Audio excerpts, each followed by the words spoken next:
flat, you won't have lost all the air. So first thing you gotta do is let all the air out. So with a Presta valve, there's a plunger inside here, a little teeny plunger. Air rushing out the pump pushes the plunger up and fills the tube.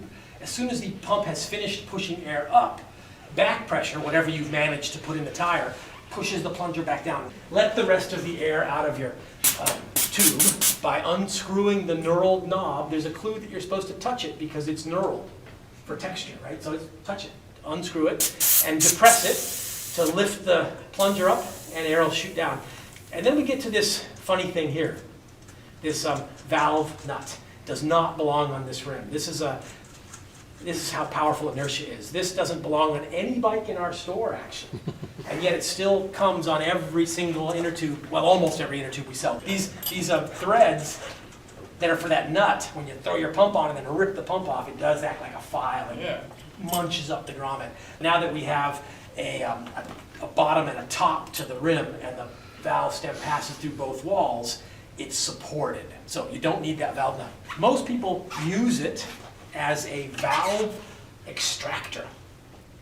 And that's a bad thing. They put it on there and they just start tightening it, tightening and tightening and tightening, and it rips the valve right out of the tube. Or at least causes it to pull so far down between the beads that it gets a tear. So anyways, get rid of that thing if you have it. I skipped a step because it's just so natural. I don't know if you noticed, I pushed the valve up. It took some force too. It was down there quite a bit, and I literally pushed it up.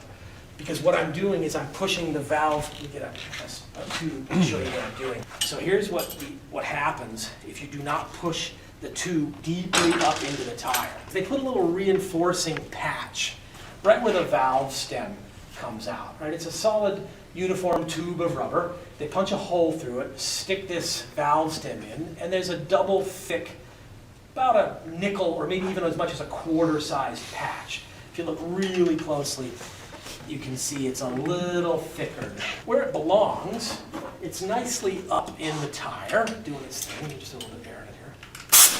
If I've used that valve nut, I've pulled the tube down like this, and then pinched the bead back around it. So that little bit of extra right there, when I'm trying to tug the tire off the rim at this side, it's stuck opposite me on the valve. So step number one, after letting the air out, is to push the valve all the way up, okay? And then what I do then is I hold it just like this with my waist forming a bit of a workbench, and my thumb pushes the tube up, my fingers grab the tire, and then I stretch. Stretching and stretching and stretching and stretching. I'm just considering the tire to be a great big rubber band. I've got about halfway, I'll put my thumbs there. See the white skin there? I'm holding a fair amount of stretch. So I've stretched it. Now I'm going to flip it to this orientation and hold it down with the toes and keep stretching up. And then when I get to the top here, the tire just comes right off. Because I've stretched it. But it's just knowing how this is